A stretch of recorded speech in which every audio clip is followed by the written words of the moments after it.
है जहाँ की फिजाएं, मगर जिंदगी की न जाने कहाँ कब बदल जाती है ये दिशाएं। दिशाएं, ये दिशाएं, दिशाएं, दिशाएं, दिशाएं,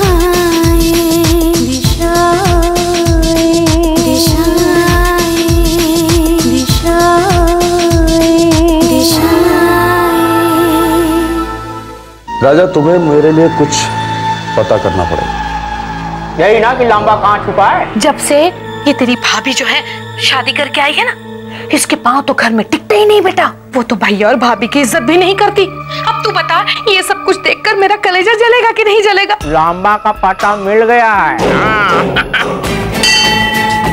आयुष्मान, आपके पापी शरीर से आपकी आत्मा मुक्त हो जाएगी। मुक्ति तो तुझे आज मैं।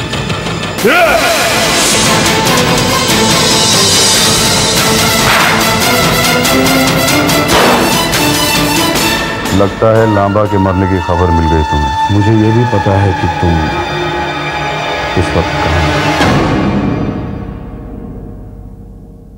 साहब, एक बात पूछूं?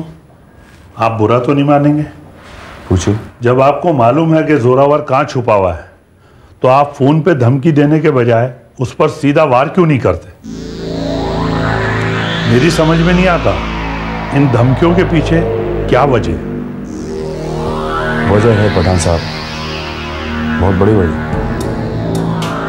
जैसे आपको लग रहा है कि मुझे ये पता है कि जोरावर इस वक्त कहाँ छुपा है, वैसे ही जोरावर को भी ये लग रहा है कि मुझे पता है कि वो कहाँ छुपा है।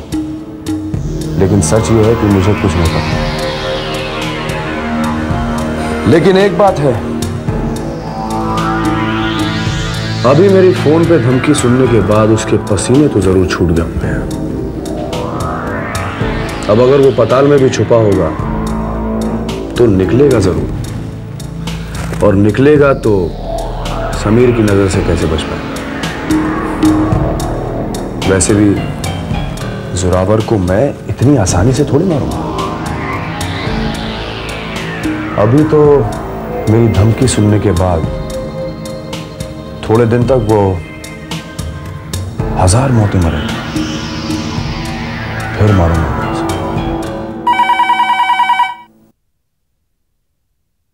राठौड़ साहब, समीर बोल रहा हूं। तो तुम अभी तक जिंदा हो? आपका मजाक करने का अंदाज मुझे बहुत पसंद है। वैसे अगर आपकी पुलिस की देखरेख में होता तो शायद अभी तक मेरा भी राम नाम सत्य हो चुका होता। लेकिन तुम्हारी जगह भगवान के घर तो लांबा को जाना पड़ गया। और एक बात माननी पड़ेगी, जहां तुम पर गोली चलाई गई वहां लाश मिलती है लांबा की। अब क्या करें राठौड़ साहब, ये भी ऊपर वाले की इच्छा है। मैं तो ये सोच रहा हूँ कि अब जोरावर का क्या होगा। मैं भी यही सोच रहा हूँ कि जोरावर का क्या होगा। वैसे मुझे लगता है कि अभी उसे आपकी पुलिस की देखरेख की जरूरत है। एक पुलिस वाले को हिदायत दे रहे हो? क्या करें राठौड़ साहब, कभी कभी हिदायत देने की जरूरत पड़ती है। ठीक है, ठीक है। कमाल का बंदा है भैया, क्या सेंस ऑफ ह्यूमर। समीर की बात कर रहा हूँ, समीर की। ऐसे लोगों को तो हमारी पुलिस फोर्स में भर्ती होना चाहिए। तुमने कभी उसे बोला नहीं कि पुलिस फोर्स ज्वाइन करे? क्योंकि मुझे पता है उसने तुम्हें एक बार ऑफर किया था कि तुम उसके साथ काम करो, है ना? हाँ तो मिस्टर शिनॉय, क्या तमाशा चल रहा है? लोग शूट आउट करते हैं, वो भी मंदिर के अंदर। मंदिर के अंदर अब लोगों को बोलना पड़ेगा कि मंदिर आना मना है, क्योंकि हमारी पुलिस आपकी हिफाजत नहीं कर सकती। अगर आपको पूजा पाठ करनी है तो अपने घर में कीजिए, ये अनाउंसमेंट करवा दें। लोगों को बोल नहीं है कि हम आपकी हिफाजत नहीं कर सकते। अगर लोगों की हिफाजत नहीं कर सकते तो पुलिस फोर्स ज्वाइन क्यों की? सर, अगर आपको ऐसा लगता है कि मैं अपना काम ठीक से नहीं कर पा रहा हूं तो मैं इसी वक्त अपना इस्तीफा देकर छुटकारा पाना चाहते हो, या डर गए कि अंडरवर्ल्ड से मुकाबला ना करना पड़े? सर, अंडरवर्ल्ड से तो मुकाबला हो ही जाएगा, लेकिन जो लोग घर में वार करते हैं, जो घर के भेदी बनकर लंका ढा रहे हैं, उनसे जरूर डरेंगे। मुझे लगता है मैं शतरंज का मोहरा बन गया हूं, जिसे कोई और चलाने की कोशिश कर रहा है। सुनो, मोहरा चलाने के लिए भी दिमाग चलाना पड़ता है। तुम ये जानते हो कि एक मामूली प्यादा भी राजा को मात दे सकता है। Don't behave like this, be a man. ये इस्तीफा देने की बात कहकर अपने आप को कमजोर मत जताओ। और एक बात और ध्यान रखना कि कहीं पुलिस को लोगों की मजाक का कारण ना बन जाए।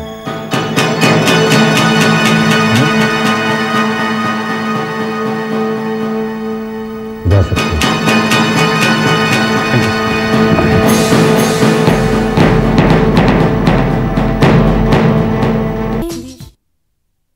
अभी जरा पानी और दे दो।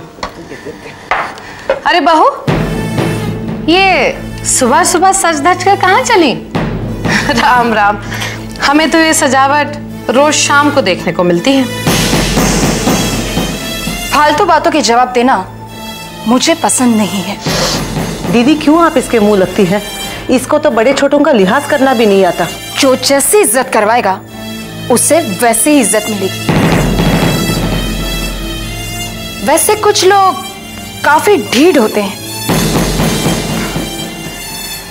पिछली बार आपकी जो बेइज्जती हुई थी, उससे तो मुझे लगा था कि कम से कम आप अपना बोरिया बिस्तरा बांधकर इस घर से चली जाएंगी। तुम्हारे शाही बाप का घर नहीं है, समझी? किसके बोरिया बिस्तरे की बात की जा रही है? जरा कोई मुझे भी तो बताए। निकिता, कुछ भी नहीं बेटा, हम तो बस यूं ही इधर उधर की बातें कर रहे थे।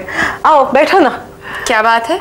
लगता है भाभी सबसे काफी घुल मिल गई है, जो इधर उधर की बातें भी करने लगी। अरे भाभी, मैं तो भूल ही गई, ये मैं आपके लिए लेकर आई हूँ। ये? हाँ, शादी पर तो दे नहीं सकी और आज पहली बार मिल रही हूँ, तो खाली हाथ तो नहीं आ सकती थी ना। लो कर लो बात बेटा। और ये दोनों ने भी मौका कहाँ दिया? सब कुछ तो कर करा के आ गए थे ये दोनों। थैंक्स, मुझे बाहर जाना है तो मैं चलती हूँ। ओके भाभी, मैं खास आप ही से मिलने आई हूँ। बैठिए ना। कैसी हो? मैं ठीक हूँ, आप कैसे? बैठिए ना भाभी। वैसे भी मुझे आपसे बहुत सी बातें करनी है। हाँ हाँ, क्यों नहीं। कहीं बाहर चले, खुलकर बातें करेंगे। कहीं बाहर? वैसे भी मैंने सुना है कि आप जब से शादी कर इस घर में आई हैं, आप घर में कम और बाहर ज्यादा रहती हैं। ओह, तो अब मेरी तारीफें तुम्हारे कानों तक पहुंच ही गई। हाँ, तारीफें या बुराई, वैसे घर की सारी बातें मेरे कानों तक पहुंच ही जाती हैं। देखिए भाभी, लड़की जब शादी करके दूसरे घर जाती है तो उसे थोड़ी बहुत एडजस्टमेंट्स तो करनी होती है। जब हम शादी करते हैं तो हमें शादी से पहले की आदतें शादी के बाद बदलनी चाहिए। बस।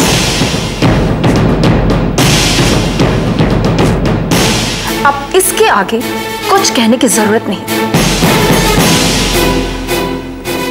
देखो निकिता, अगर तुम यहां पर मुझे अच्छी बहू बनने का प्रवचन देने आई हो, तो ये प्रवचन तुम अपने पास ही रखो। मेरे पास इन सब बातों के लिए कोई वक्त नहीं। मेरी जो भी आदतें हैं, जैसी भी आदतें हैं, उन्हें ना ही मैं कभी बदलने वाली हूं और ना ही उसे बदलने की मुझे जरूरत लगती है। और उनसे किसी को कोई फर्क नहीं पड़ना चाहिए। फर्क पड़ता है, घर की इज्जत को फर्क पड़ता है। ओ आई सी। जरा देखिए ना, कौन बात कर रहा है इस घर की इज्जत की। इस घर की इज्जत को कलंक लगाकर तुम चली गई।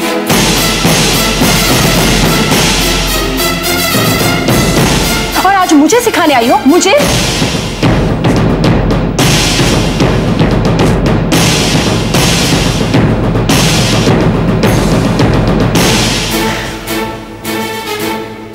नंदिनी भाभी, इंसान हालात का शिकार हो और आदत से मजबूर हो, इन दोनों बातों में बहुत फर्क है। हाँ हाँ, बहुत अच्छी तरह से जानती तुम्हारे हालात को। वैसे ऐसे कौन से हालात हो गए थे कि जिस आदमी की तुम बीवी रह चुकी हो उसी के सगे भाई के साथ आशिकी करने की जरूरत पड़ गई? और तो और उसके बच्चे की मां तक बनने वाली थी।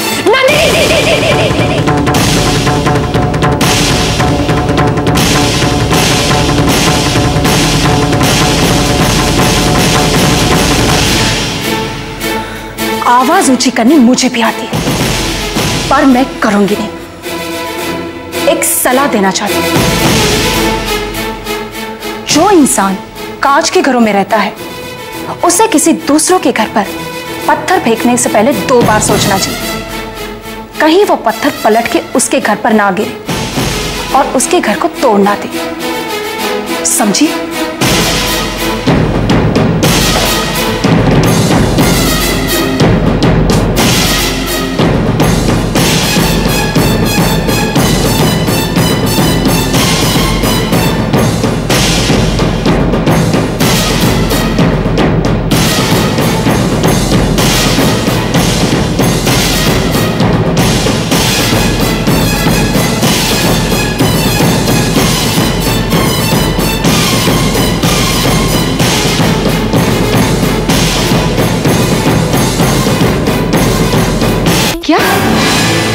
ये क्या कह रही हैं बुआ?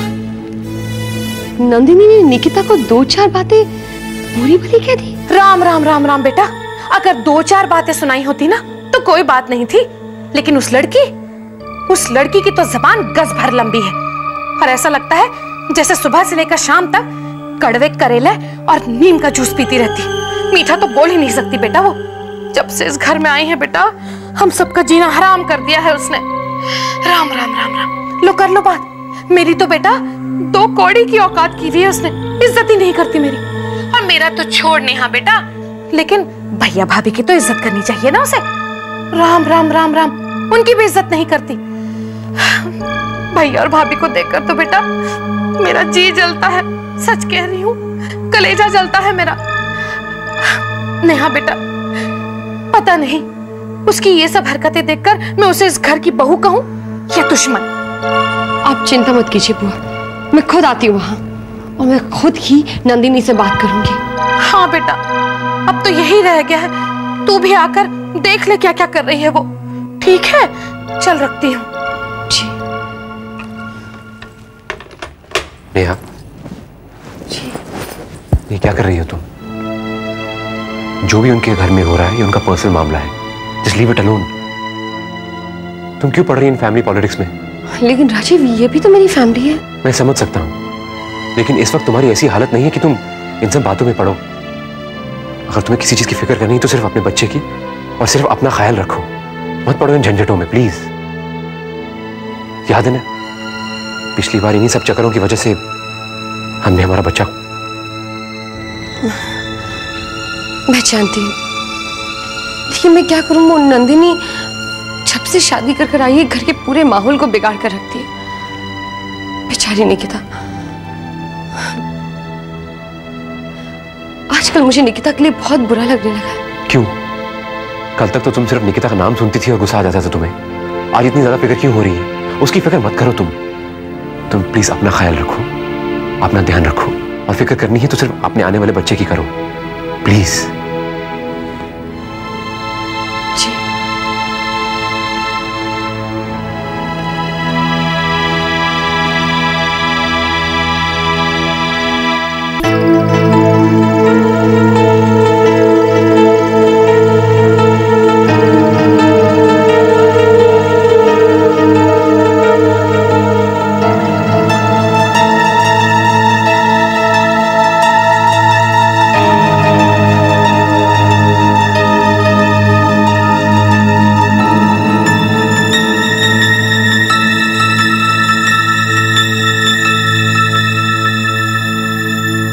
आज मैं फिर से वहां गई थी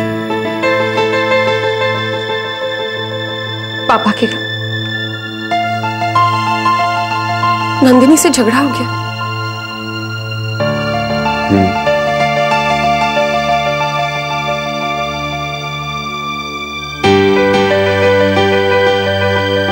पूछोगे नहीं कि क्या हुआ? नहीं निकिता, ये तुम्हारा पर्सनल मैटर है, तुम्हारे और तुम्हारे पेरेंट्स के बीच में। What do you mean by personal matter? अगर तुम मुझसे ये पूछ लोगे कि क्या हुआ, तो इसका मतलब ये तो नहीं कि तुम मेरी फैमिली के बीच में दखलंदाजी दे रहे हो। जब मैं तुमसे नफरत किया करती थी, तब तो आकर मुझे 100 बातें समझाया जाया करते थे, ऐसा है वैसा है। और आज जब मैं तुमसे बात करना चाहती हूँ, तुम्हें अपना समझकर अपने मन का बोझ हल्का करना चाहती हूँ, तो तुम्हें ये दखलंदाजी नजर आ रही है। It's okay Sameer Gupta, it's okay. तुम अपने रास्ते में अपने रास्ते। हाँ, मैं चाहती कि तुम्हारे पास मेरी बातें सुनने के लिए फुर्सत ही नहीं है।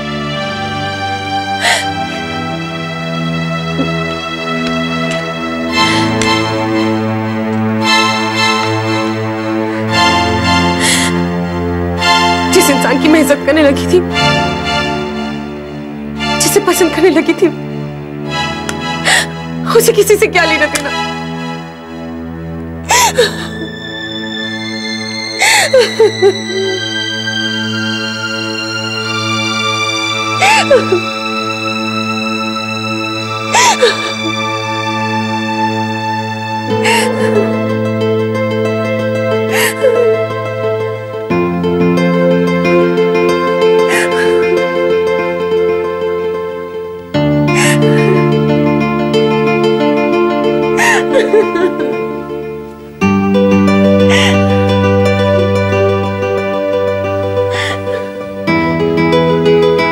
निकिता प्लीज रो मत, प्लीज मत रो। आज जो तुमने कहना था सो कह दिया, आइंदा कभी ऐसी बात मत करना। मैं हर मुश्किल में, हर मोड़ पर तुम्हारे साथ हूं।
ये मौसम